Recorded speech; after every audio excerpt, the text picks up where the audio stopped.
नमो नमः। नमः सर्वेभ्यः। अद्य चतुष्षष्टतमप्रसङ्गः। पौषमास शुक्लपक्षः अस्ति। अद्य कार्यसूच्यां चित्रस्य वर्णनं कुरु वयं सर्वे कुर्मः। तदनन्तरं निशब्दोऽह्यं श्रीमती मालती महोदय चालिका अस्ति। 9 वादने सा अन्य अ, अ, अ, कक्षायां गन्तुम् इच्छति, अतः अहं किञ्चित् द्वितीय कार्यसूच्यां द्वितीय क्रमे स्वीकृतवान्। तदनन्तरं नमिता महोदय द्वौ द्वौ न द्वे क्रिये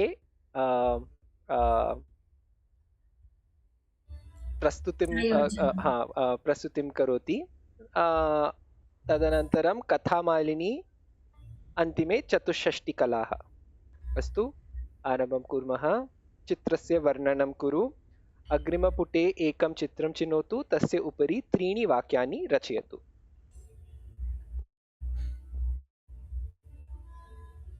छोटा भीम चतुर्थचित्रम् इति स्वीकरोतु।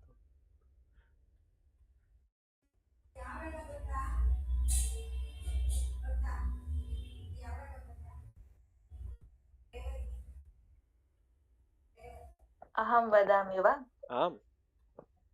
आम्। अहं चतुर्थः चित्रम् उपरि एव वदामि। अस्तु। अस्मिन् चित्रे छोटा भीमः अस्ति। सः अहं यदि बाल्यकाले आसीत्, सः मम बहु फेवरेट् इत्युक्ते रोचक बहु प्रियः कार्टून् आसीत्। सः डोलक्पुर् नगरस्य शूरः अस्ति। किमपि डोलक्पुर् नगरे किमपि दुष्टाः दुष्कार्यं कुर्वन्ति चेत् सः एव तत्सर्वं नाशं कृत्वा डोलक्पुर् सेव् करोति, रक्षणं करोति। तावदेव। भवती कथं जानाति? भवती छोटा भीम पश्यति वा? आमाम्। Okay okay. भवती अपि पश्यति वा? नो न, अहं मम समये नास्ति छोटा भीम, सो I have not seen. इदानीमपि प्रचलितमस्ति, इदानीमपि द्रष्टुं शक्यते, भवती पश्यतु। अयो, I am not a child. Rahul Gandhi पश्यति।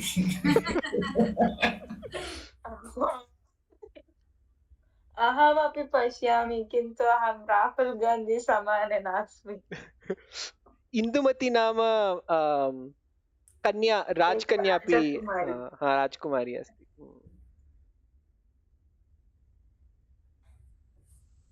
अस्तु, अग्रे।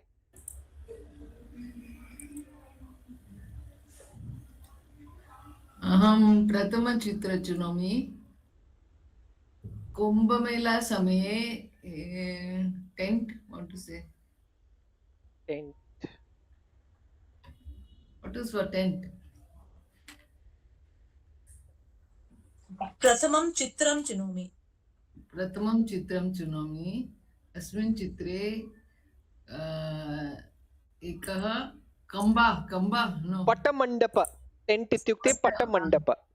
पटमण्डप अस्ति। ते it was arranged, what to say, स्थापितमस्ति। कुम्भमेला समये व्यवस्था वा? व्यवस्थापितम् अस्ति। बहु सम्यक् अस्ति। मम मन्ये I've heard of it, okay. So what to say, I don't know. किं महोदय? It was supposed to be very good, no? The tents at the time of Kumbh Mela. That's what I want to say. So you want to say it's supposed to be good. You don't know by yourself that it was good. Yeah. Then I think for that there's a different lakar, no? It's not used usually. There's a different lakar. Parosh. Parosha, Parosh lakar. I think I'll check and we'll have to use that lakar. I think. Okay. Tavadu. Astu. Dhanyawada. Dhanyasmi. अहं द्वितीयचित्रस्य उपरि वदामि। एषा मूर्तिः गरुडस्य मूर्तिः अस्ति। गरुडः विष्णुदेवस्य वाहनः अस्ति। गरुडमूर्त्याः शिल्पकला अतीव सुन्दरम् अस्ति। शिल्पनकार्यम् अतीव like it is very detailed.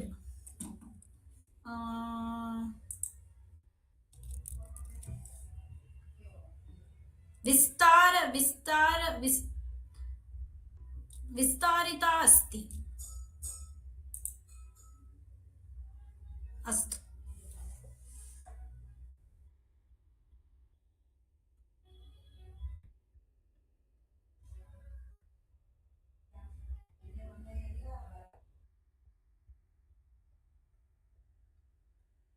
व्याकृति इत्युक्ते डिटेल्ड डिस्क्रिप्शन।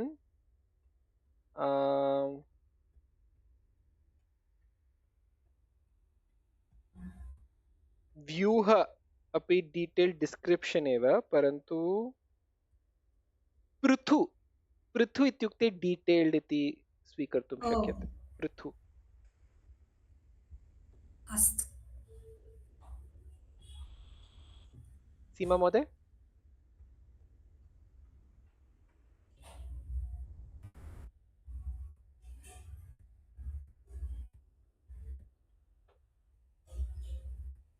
सीमा महोदय अत्र नास्ति इति अहं चिन्तयामि।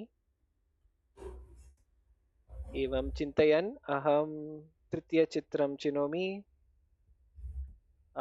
अत्र महिषासुरमर्दिनी प्रायशः रविवर्मायाः निर्मितम् अस्ति। अत्र महिषासुरः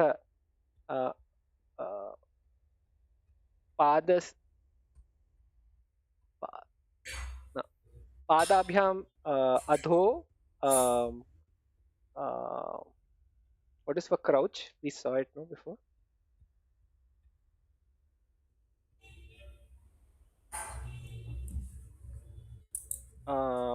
आलीन दृश्यते। देव्याः हस्ताभ्यां विविध शस्त्राणि शस्त्राणि दृश्यन्ते। यथा खड्गः इत्युक्ते sword, त्रिशूलः, शङ्खः,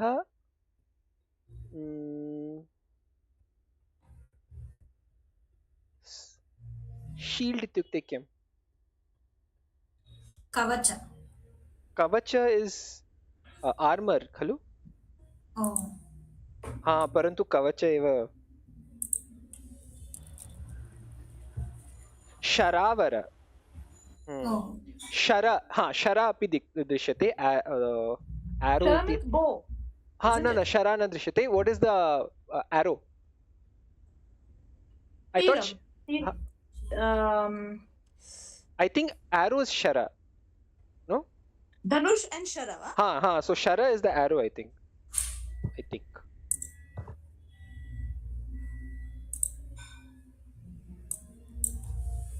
Sharia arrow, Ishuka arrow. The word Teer, can you look it up? Is it also Sanskrit? Which one? किं महोदय? Teeraha or Teeram, something like that. तीरः Hindi इति अहं चिन्तयामि। जानामि, किन्तु संस्कृते अपि अस्ति वा? पश्यतु। learnsanskrit.com बाण Baana is the bow. बाण नास्ति अत्र ओ न बाण अपि अस्ति सॉरी धनुषः अस्ति धनुषः अस्ति शरः धनुषः द्वौ अपि स्तः धनुष बाण और धनुष शरः धनुषशरः द्वौ अपि स्तः सिंहः तस्याः पृष्ठे तिष्ठति न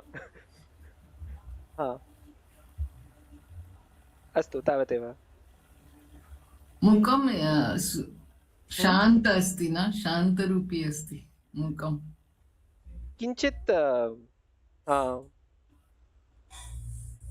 शान्त वा अथवा किञ्चित् ध्यानमग्नः अस्ति अस्तु अग्रे गच्छामः आम् निशब्दोह्यं मालती महोदय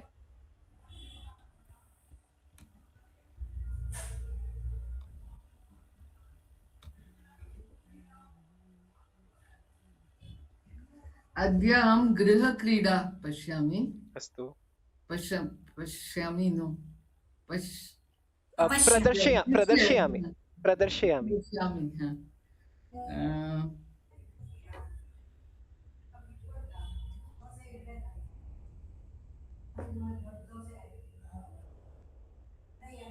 हा।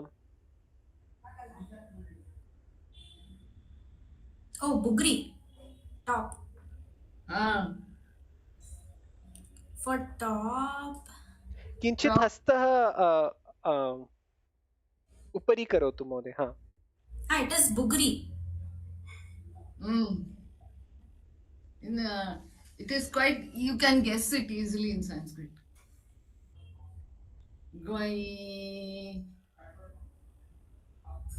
मक्षिका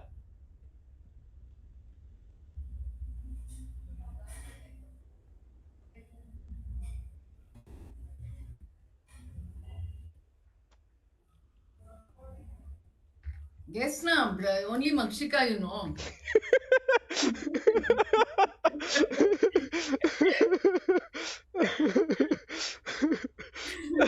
there's one asana also asana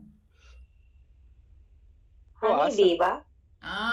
In the Sanskrit किं भ्रामरः ओ भ्रामरी वा Brahmarika भ्रमरिका oh परन्तु मक्षिका भ्रामरः और भ्रामरिका भ्रमरिका इत्युक्ते हनीबी वा no yeah No. it is top Top. I was helping you get Brahmarika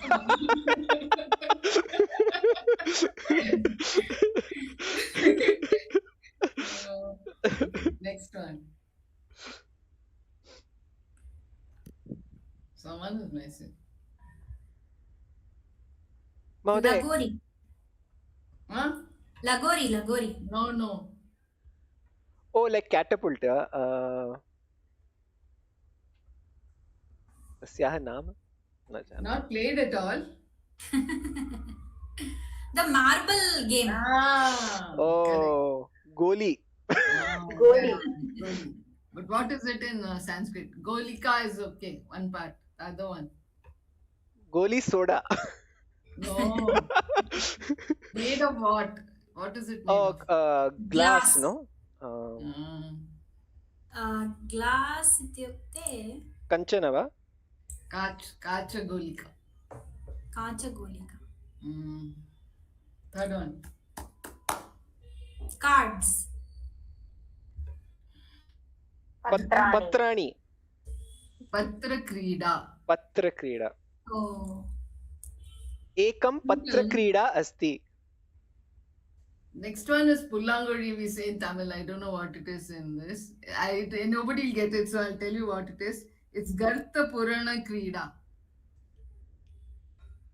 you know pullanguri na that we have that wooden thing with holes in it and you Alaguli mane in Kannada. yeah that's gartha purana krida अस्तु okay next one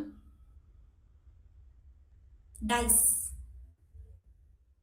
snake and सर्प ladder सर्प sarpa न सर्प न that's very it easy will be swarga something no No? It is played during Shivratri and all, the night.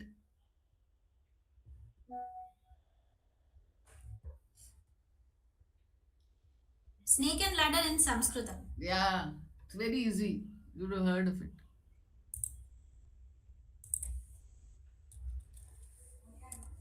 See this now. This you can guess.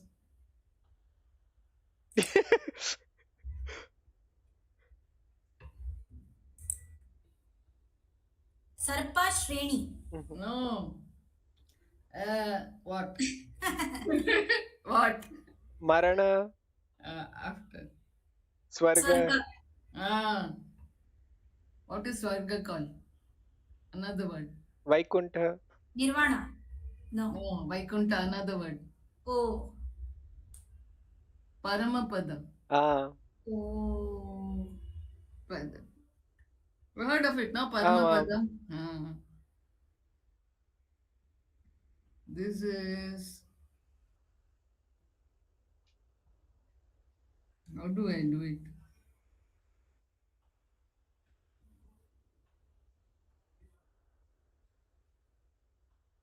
Huh?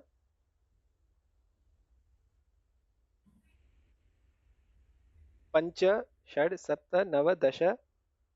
What are all those?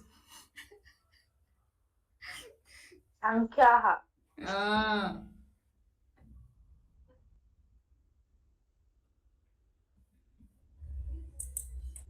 Can't understand what I'm saying. न अवगतम्. No? Halakam va? Huh? See, all numbers, and this is what figure I'm drawing. Can't see my hand.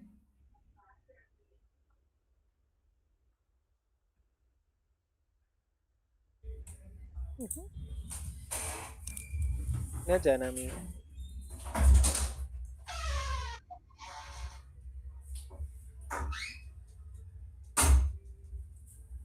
Okay, it's Sudoku. Sudoku. Sankhya Ranjani. Sankhya you all got. Okay. Okay. Then. And this is easy.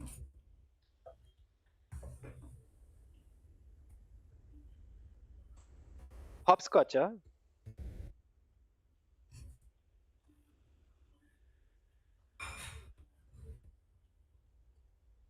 Chess, Shataranja. What is it? Chess. Chaturanga. Chaturanga. Chaturanga. Correct. Yeah. I said Shataranja. Persian. Then. Can you see my hand? सम्यक् न दृश्यते महोदय. पूर्वतया न दृश्यते. Carrom. Yes.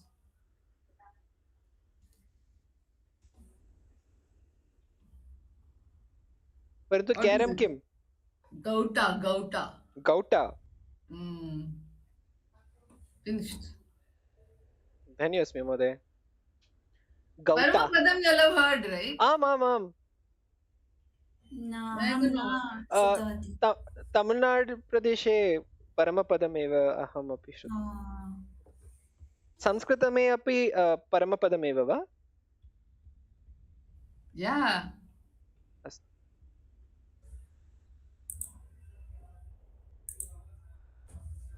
You say, no, after death, Paramapadam is gone. So that's why I thought you all will guess. Which Swarga it means like. Namita महोदय. धन्योऽस्मि मालती महोदय. समयः अस्ति वा वरुण महोदय? Because there is like 1 minute story is there. So I thought I will ask everybody to translate one sentence. करोतु महोदय. करोतु. Okay. अहं मम स्क्रीन् शेर् करोमि.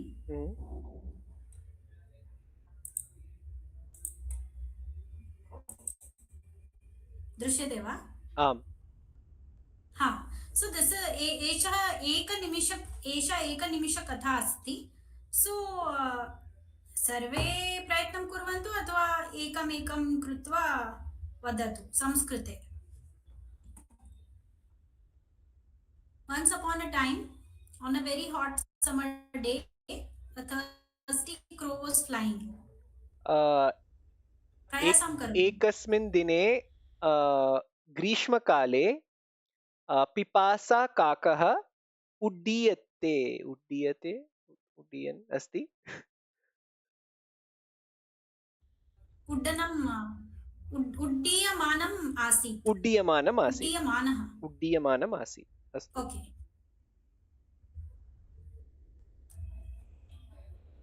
ओके, मालती महोदय.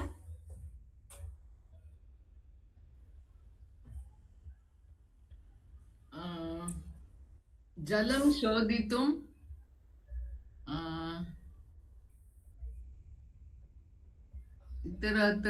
तत्र पश्यति.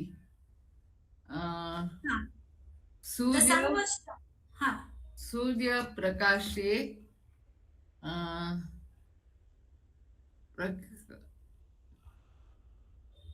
भूमि भग्नः आसीत्. मग्नः आसीत्. सूर्यः अतीव प्रकाशमानः आसीत् तथा भूमिः तत्कारणे भूमि अतीव भग्नः आसीत्. धन्यवादः. ओके. काव्या महोदय. आम्. बहु अवधिपर्यन्तम् उड्डयित्वा सः काकः एकः पात्रं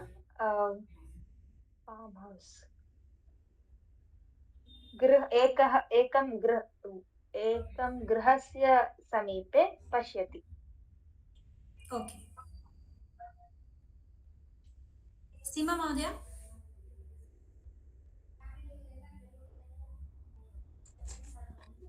भोजनं कुर्वन्ती अस्मि. अस्तु, अहं प्रयासं करोमि. सः झटिति किं महोदय?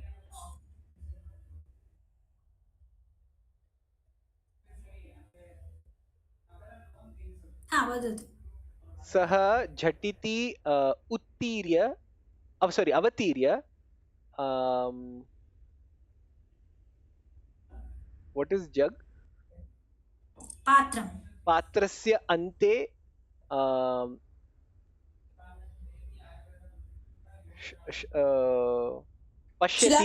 पश्यति यदि जलम् अस्ति वा न वा इति. ओके, अस्तु. मालती महोदय.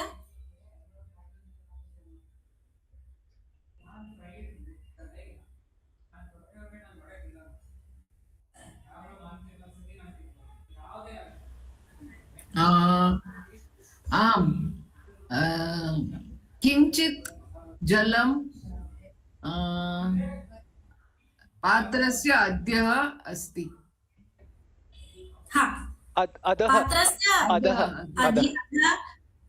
अन्तर्गतः पात्रस्य अन्तर्गतः आसीत्. काव्य महोदय. किन्तु यत्किमपि प्रयत्नं करोति सः काकः तस्य बीक् इत्युक्ते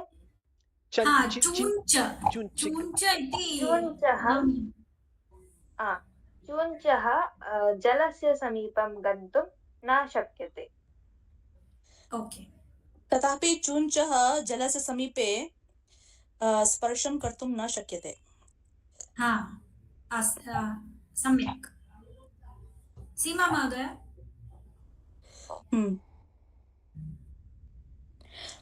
चतुरः काकः एकनिमिषान् कृते विचारं करोति. तर्हि एकः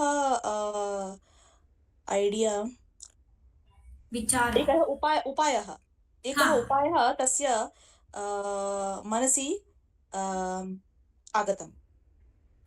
नमिता महोदय. गोलदीपः आगति. गोलदीपः. There's a lamp fusion. Namita महोदय, काकस्य कृते पक्षौ अपि स्तः, तदनन्तरं तृतीयहस्तः अपि. दृष्टवती वा AI इमेज् अस्ति खलु Yeah. काकस्य मुखे बहु सुन्दर मेकअप् लेपनमपि अस्ति See, this is what I said, Goladipa. See there. Okay, Varun. looked around and saw some stone. Okay.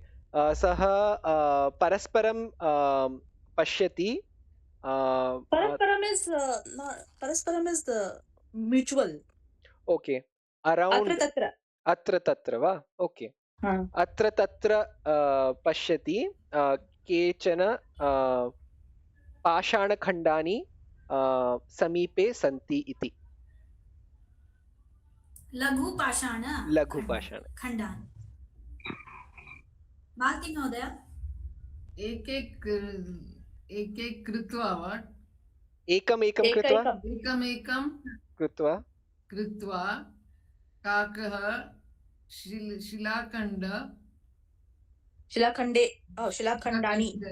शिलाखण्डानि पात्रं मध्ये dropped क्षिपति. Kshipati is throw, right? Yeah. Drop, you want to say? पुनः. I am satisfied if I know one word. Sthapanam. Okay. एकैकं लघु शिलाखण्डान्. Can we not say patayati? So patati is fall. Patayati would be to make it fall. True. Correct. Yeah. Patayati could be. Makes them fall. Yeah. Kavya Bhagini. मन्दवेगेन तत् जलम् उपरि आगच्छति. अनन्तरं पूर्णम् उपरि आगच्छति. I think Shanaihi would be a better word over here. Shanaihi. Slowly. Compared to Manda Vegena, it means slow speed. Okay. Seema Mahodaya. No, happily trying the water.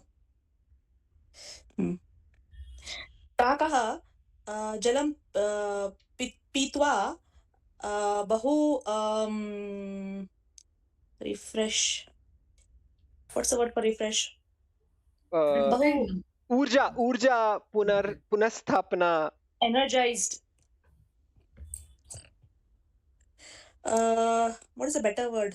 Urja is more energized, right? So energized. Punar urja, something like that. Fresh. What is fresh, first of all?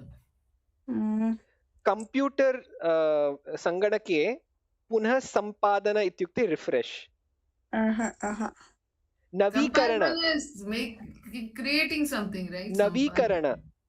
No, let's not go by transliteration. Let's go by the gist understanding. So I think urji, whatever you said, is correct. Urja. Kakah jalam pitva bahu urjavan abhavat. Tarhi pitva santoshena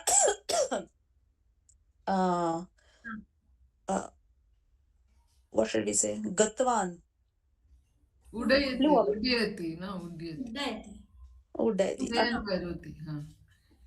The Shanaihi is slow and soft, is it? No. Slowly. No, when you talk slowly, you say, no, Shanaihi. No, so in Indian languages, both can be used. It can be used both meanings. Namita Mohoday, etat krida bahu samyak asti. Softly means mridu. No, in Hindi. In Hindi they say dheere for both, no? So Namita Mohoday, etat krida samyak asti. Asya naam अनुवादं कुरु एतादृशम् अस्ति वा पुनः अपि अग्रिम शनिवासरे. You can do this again. सम्यक् अस्ति. बहु सम्यक् नमिता भगिनी. धन्यवादः. मालती भगिनी, भवती अपि बहु सम्यक्तया क्रीडां कृतवती. निशब्दोह्यं मालती महोदयाः origination, how do I say that? Ideation asti. क्रियात्मक चिन्तनम्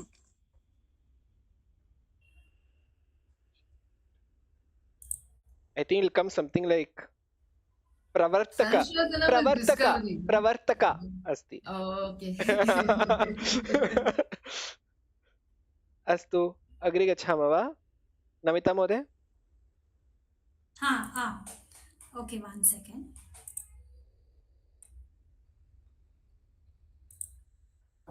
My class is cancelled, so I'll be here. Oh. Samyak. Okay.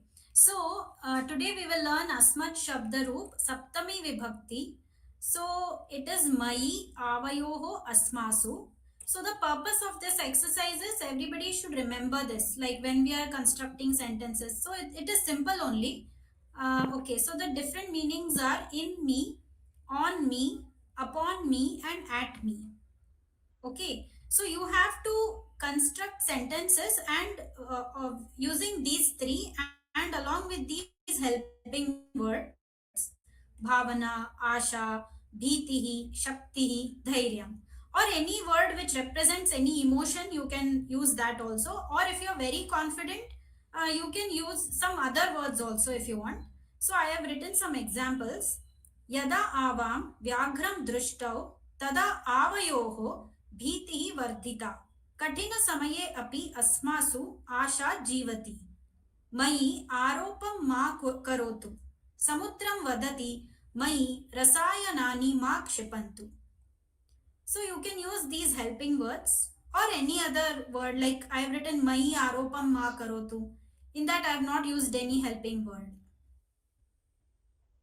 So if you are if you are not a total beginner, you can make sentences using avayoho or asmasu.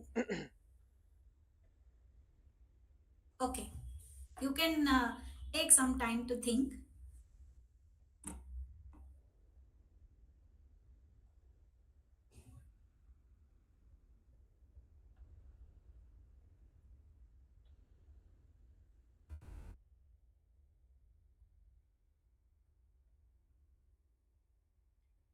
यदा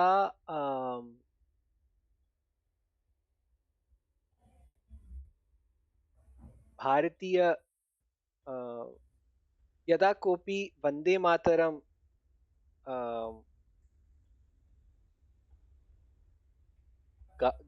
गायन्ति?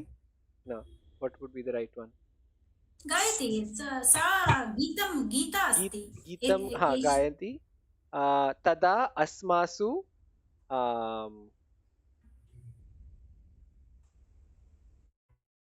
unity. What is unity? एकत्वता वर्धयति. ऐक्यं वर्धयति. सम्यक्.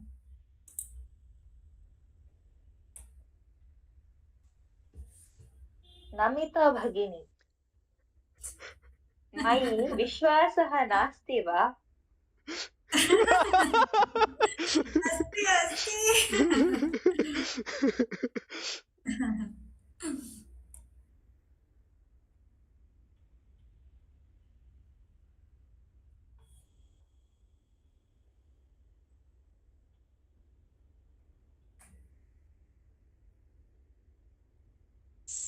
वदामि वा? आम्. अस्मासु गणे नमिता महोदया, मालती महोदया, आवयोः मध्ये आवयोः उपरि मयि सम्पूर्णं सल्यूट् वा? अनुग्रहमस्ति. त्रयोः वचनानि उपयोगं कृतवती. सम्यक् वा? अस्मासु गणे नमिता महोदया, मालती महोदया, आवयोः मयि सम्पूर्णम् अनुग्रहम् अस्ति. सम्यक् वा? प्रायशः आवयोः न समीचीनम् इति अहं चिन्तयामि. In the two of us. Two of us, Ah, right? hmm, ಆಯ್ತು. hmm. अस्मासु गणे वरुण महोदय मयि आवयोः मध्ये विश्वासं नास्ति.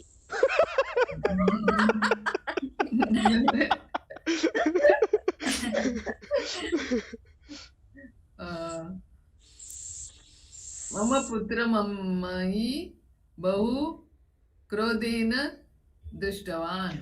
क्रोधः चतुर्थी विभक्ति महोदय इति अहं चिन्तयामि. क्रोधः भीतः अत्र चतुर्थी विभक्ति आवश्यकम्. Okay. At me.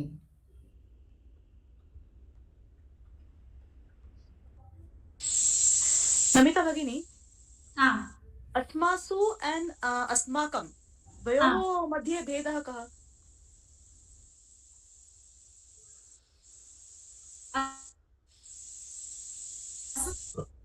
अस्मात् तु सप्तमी विभक्ति अस्ति.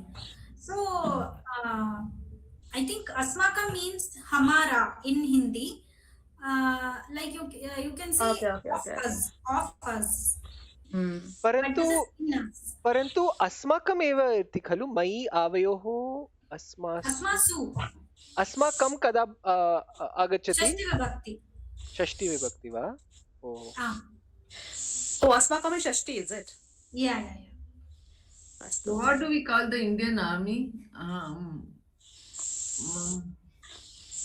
अस्माकमेव. अस्माकं भारतस्य सैन्यबलं मयि विश्वास अस्ति. No. बहु शक्तिशाली. That won't come मयि, no? That will be they.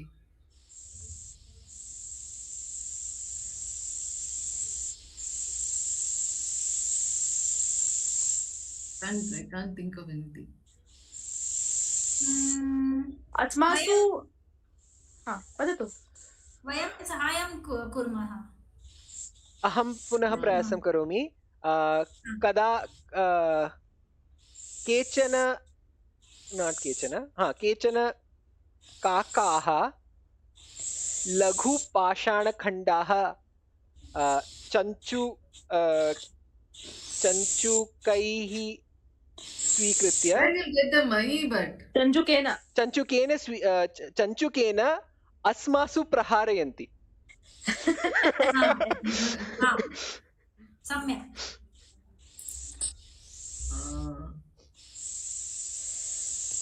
भारतीय सेना अस्मासु बहु रक्षणं करोति. No, it will be asmakam, hamara. It will be not in us. It will not be upon. Upon us will be something thrown at you, I think. Mama mata mai tade. No, mai adhyapakah. What is chalk piece? What is chalk piece? What is chalk piece? Sudhakanda. अध्यापकः सुधाखण्डः मयि क्षिपति.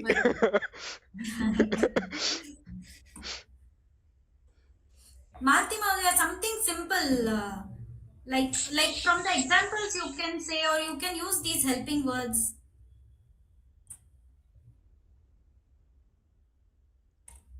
I'll be repeating it now. What to do?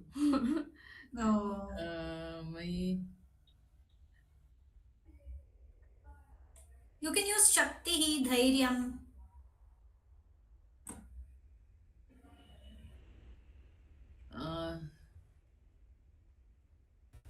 प्रार्थनं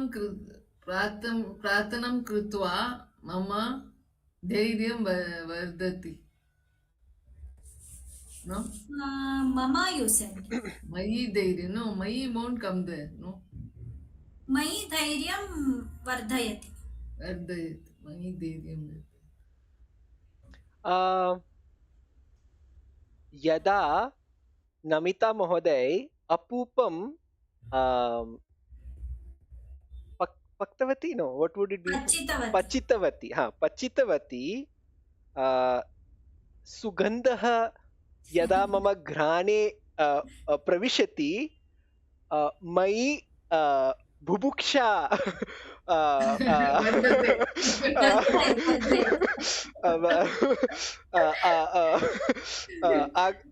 what is the right term? वर्धते, no? हाँ, वर्धयति वर्धयति. Okay, Karatadanam for everybody. Thank you. This was the very first one. In this, like every week, we will have this. सम्यक् महोदय. So hopefully, it will help everyone. Make better. Say it with Asha. Mayi Asha asti. Mayi Asha asti. Yeah. Sarve Sanskritam samyak vadanti vadishyanti iti. अवश्यम्. आगामी सप्ताहे नमिता महोदय सम्यक better than this, no? हाँ.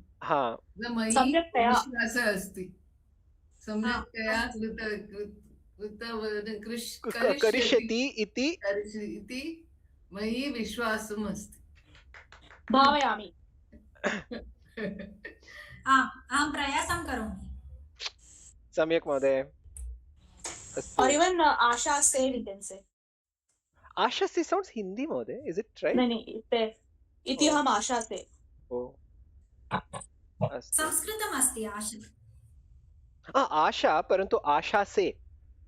No, Asha se not the Hindi Asha se. आशा से पूर्ण शब्दम् अस्ति. ओहो. अस्तु. अस्तु अधुना सीमा महोदय प्रायशः भवती प्रथमवारं कथामालिनी इति पश्यति परन्तु एषः द्वितीय वारं वयं कुर्मः कथामालिनी. अत्र किं करणीयं किं भो मालयकारः वयं सर्वे कथामालयकाराः इति कथा रचयतु क्रमेण एकमेकं कृत्वा वाक्यानि उपयुज्य कथामाला रचयामः. यदि अहं रामायणस्य लङ्कायाः अशोकवाटिकायाम् उद्यानपाल अथवा उद्यानपालिका आसं तर्हि किं करोमि? तत्र एका अपहारितमहिला अपि निवसति.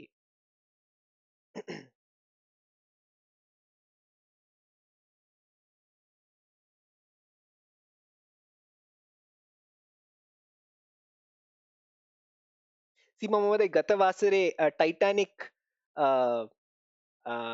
नाम नावः नौका नमिता महोदयस्य सहायेन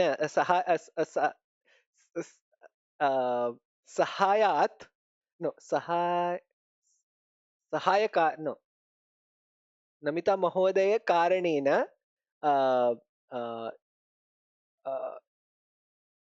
प्रहारं न कृतवती नौका.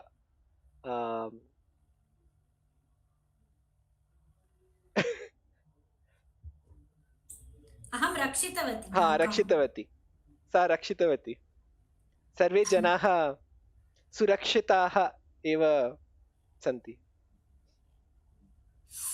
यदि अहम् उद्यानपालिका अस्ति तर्हि अहं तृणे गृहीतुं एकं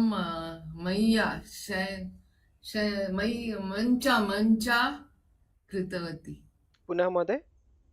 I'll take grass and make bed out of it. Okay, that's what I'm trying to say.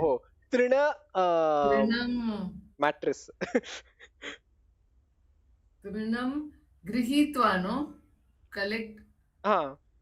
एक मञ्चा नो बेड कृतवती.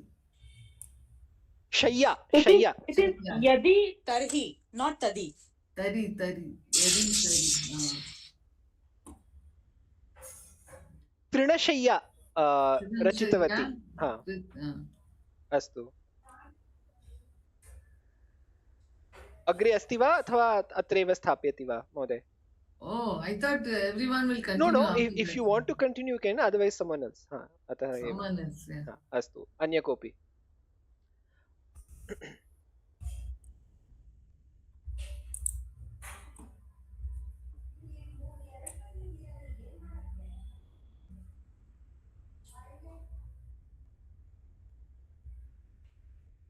यदि अहं हेलो हाँ, माम्. हाँ, यदि अहम् उद्यानपालिका आसं तर्हि अहं स्वादिष्टानि फलानि गृहीत्वा अपहारितमहिलां प्रति ददामि. ओ अस्तु. प्रथमम् अहं तृणशय्या रचयामि, तदनन्तरं फलानि स्वीकृत्य महिलायाः कृते ददामि. अस्तु. अग्रे?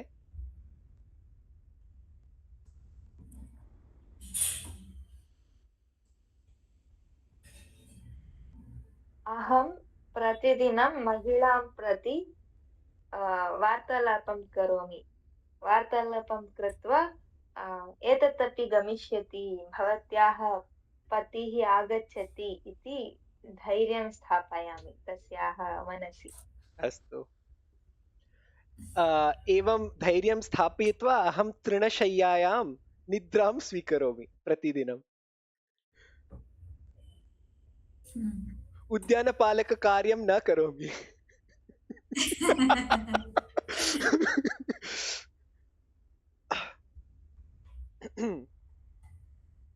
अग्रे?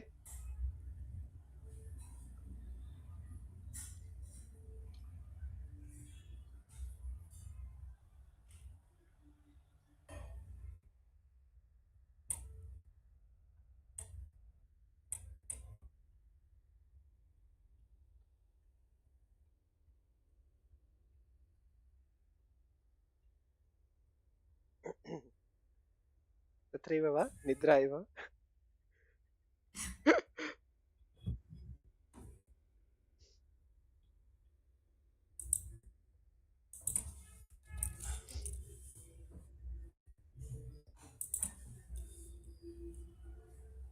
Seema Mahodaya is not there.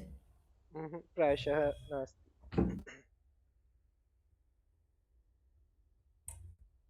अहं तृणशय्यां अपि च फलानि गृहीत्वा अहमेव खादामि. अर्थात् महिलायाः कृते न ददामि वा अहं? अहं प्रथमं ददामि, तर्हि अहं गृह्णामि. ओ अस्तु अस्तु. एकदा शेर् करोमि. शेर्. ओ शेर् इत्युक्ते किम्? शेर् इत्युक्ते किम्? अहं परस्पर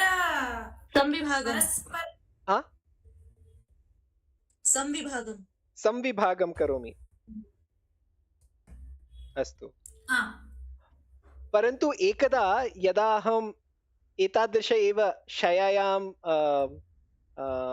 उत्थाय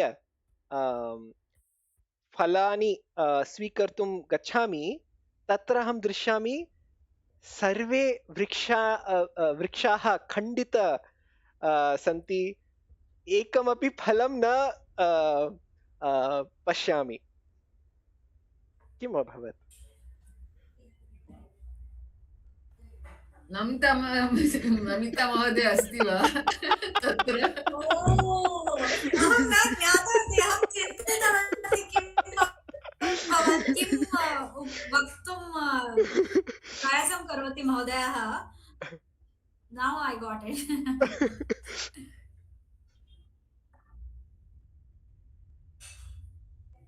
अवगतं वा महोदय किम् अभवत् इति?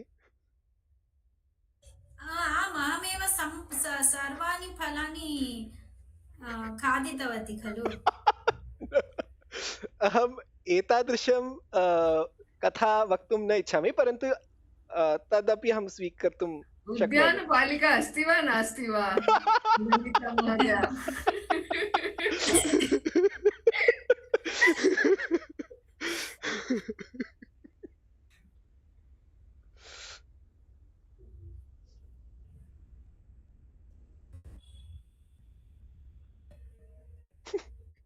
किमभवत्? कः गन्तुम् इच्छति?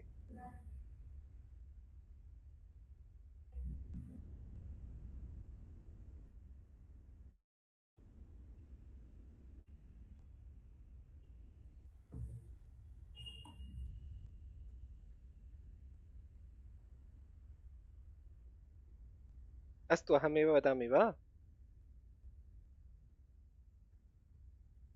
आम्। अहं पुनः महिलायाः कृते गच्छामि। तत्र सा बहु सन्तुष्टः दृश्यते, भवति। किमर्थम् इत्युक्ते तस्याः आम्, हस्ते आम्, आ, श्रीरामस्य what is it? Angushtak. Huh? What is the Angulika? No. Angulika? Angulika. Angulika अस्ति। सा उक्तवती एकः वानरः आगत्य एव वाटिकायां छिन्न भिन्न कृत्वा गतवान् इति।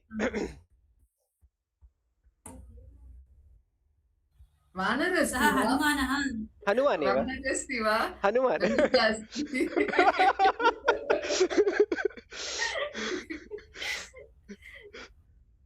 तदनन्तरं रावणः एकः दूतः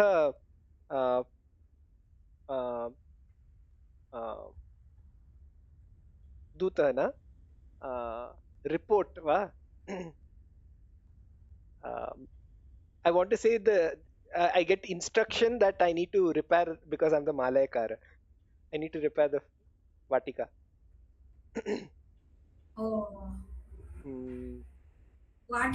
वाटिकायाः पुनर्स्थापनं कर्तुम् आरम्भं करोमि वा? हा। अस्तु, अत्रैव स्थापयामः वा अथवा अग्रे गच्छामः वा?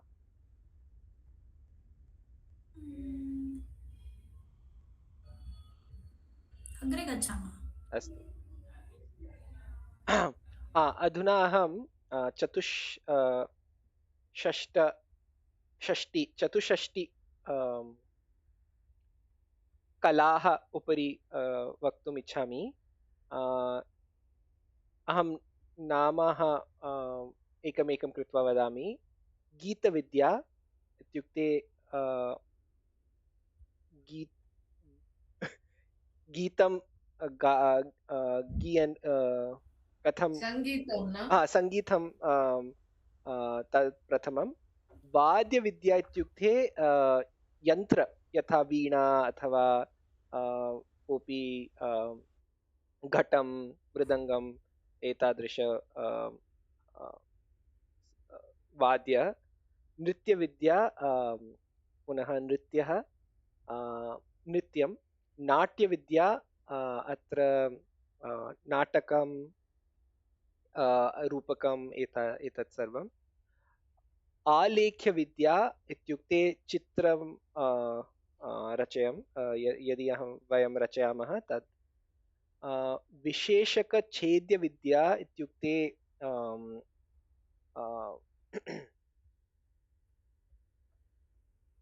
मुखे अथवा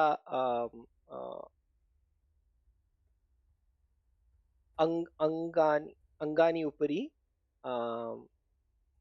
भिन्न डिज़ैन् इत्युक्ते किम्?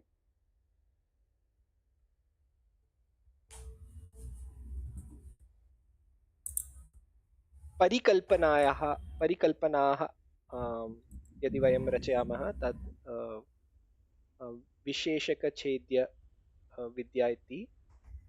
तण्डुलकुसुमबलिविकारः अत्र प्रसादरूपेण ओदनं, पुष्पाणि एतत् सर्वं स्वीकृत्य अलङ्काराः यदि वयं कुर्मः। पुष्पास्तरण इत्युक्ते पुष्पाणि उपयुज्य बहु सुन्दर अलङ्कारः यदि वयं रचयामः चेत् तद् पुष्पास्तरण इति। दशनवसनाङ्गराग इत्युक्ते विविधवर्णाः केशस्य उपरि अथवा वस्त्राणि उपरि यदि वयं स्थापना कुर्मः चेत् तद् दशनवसनाङ्गरागः इति वक्तुं शक्यते। मणिभूमिका कर्म इत्युक्ते मणि उपयुज्य भूम्यां अलङ्काररूपेण स्थापना करणीयं। यदि वयं कुर्मः चेत् तद् भूमिका कर्म। शय्या रचना, यथा मालती महोदय शय्या तृणम् उपयुज्य शय्या रचितवती तथैव कला अस्ति। उदकवाद्य इत्युक्ते जलतरङ्ग अथवा जलस्य उपयुज्य कोऽपि वाद्यः। चित्रयोग इत्युक्ते यथा कोऽपि योगी अस्ति, सः मायारूपेण बहुविधानि चमत्कारः प्रदर्शयितुं शक्नोति, तद् चित्रयोग। तान्त्रिक अथवा माल्यग्रन्थनविकल्प इत्युक्ते धरी उपयुज्य माला यदि मालयकारः ये सन्ति ते ग्रथनविकल्प कला जानन्ति। शेखरापीडयोजना इत्युक्ते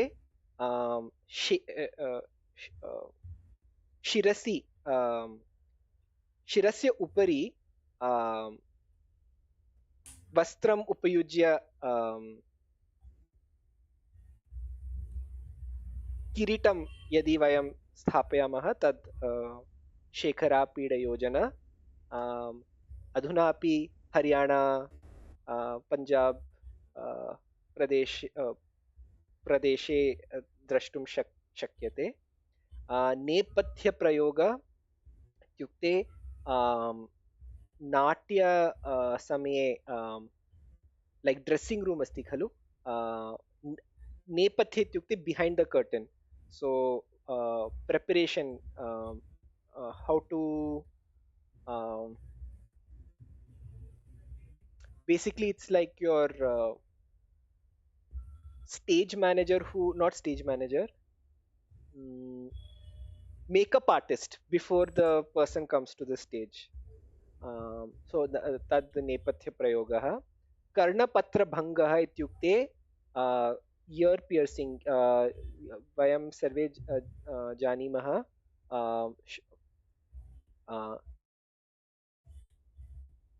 यथा बालस्य वयसः भविष्यति कर्णपत्रभङ्गः आवश्यकमेव खलु, अतः तत्र अस्य कलायाः उपयोगं भविष्यति। सुगन्धयुक्ति इत्युक्ते यथा हिन्दी भाषायाम् इत्र इति उच्यते, तस्य रचनं सुगन्धयुक्ति इति। भूषणयोजना इत्युक्ते भूषणानि कथं योजनीयम् इति कला। प्रतिमाला इत्युक्ते यथा अद्यतनकाले डिजिटल ट्विन अथवा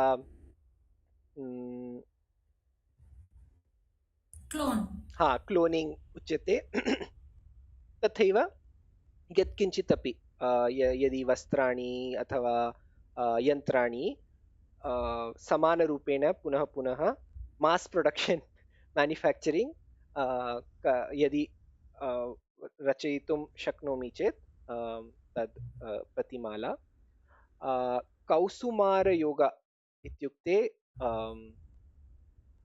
वशीकरण, तदपि एक कला एव पुरुषलक्षण इत्युक्ते केवलं चित्रं दृष्ट्वा अथवा साक्षात् दृष्ट्वा तस् मनुष्यस्य अस्तित्वं ज्ञातुं शक्ति पुरुषलक्षण इति एतत्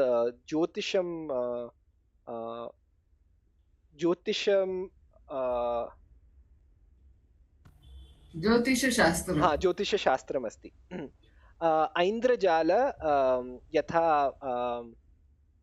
दुर्योधन पतितवान् खलु तथैव ऐन्द्रजाल इत्युक्ते इल्यूशन्स् यदि वयं रचयामः तथैव केचन जनाः वदन्ति ऐन्द्रजाल इत्युक्ते जग्लिङ्ग् इति अहं न जानामि यद् सत्यम् इति यदि सत्यं वा न वा इति हस्तलाघव इत्युक्ते झटिति हस्तेन कार्यं कर्तुं निपुणता यथा कोऽपि चोरः अस्ति सः बहु हस्तलाघव उपयुज्य एव भवत्याः कोशः स्वीकरोति खलु maybe like Shakuni also, no? न तद् अन्यस्थाने आगच्छति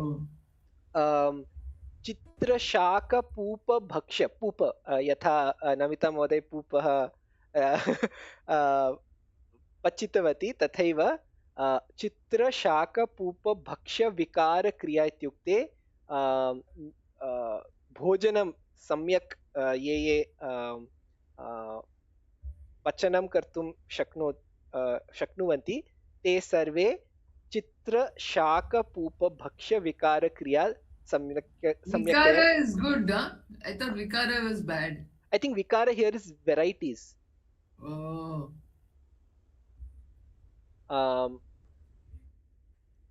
तदनन्तरं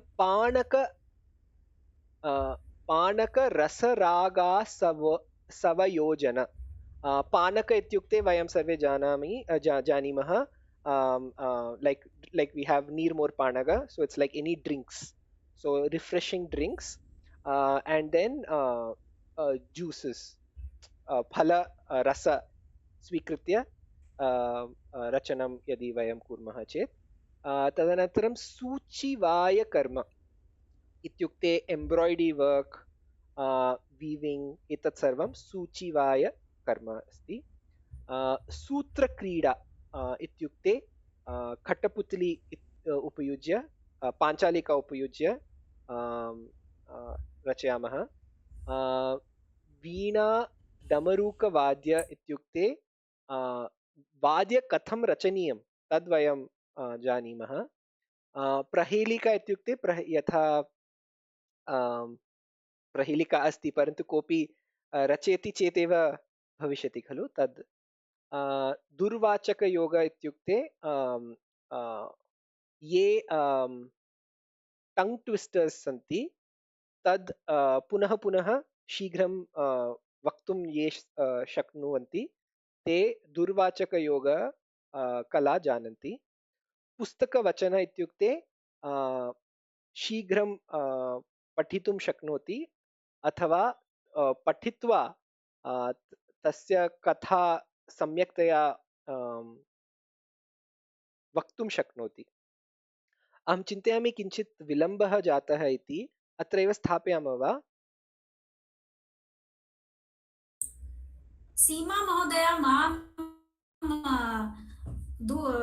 दूरवाणी जङ्गमवाणी कृतवती किम् अभवत् फोन् किम् अभवत् अहं न जानामि सा उक्तवती सम्यक् खलु नन्तरे मां दूरवाणीं करोतु ओ अस्तु अस्तु सम्यक् अत्रैव स्थापयामः वा अहं प्रश्नं करोमि How many are there? How many class? 64. It will take some more time. I think it's late, no? विलम्बः जातः अग्रिमशनिवासरे अहम् अन्य नामानि उपरि वदामि अस्तु अत्र एव स्थापयामः अग्रिमशनिवासरे पुनर्मिलामः शुभरात्रि राम राम ಧನ್ಯವಾದ. ಶುಭರಾತ್ರಿ.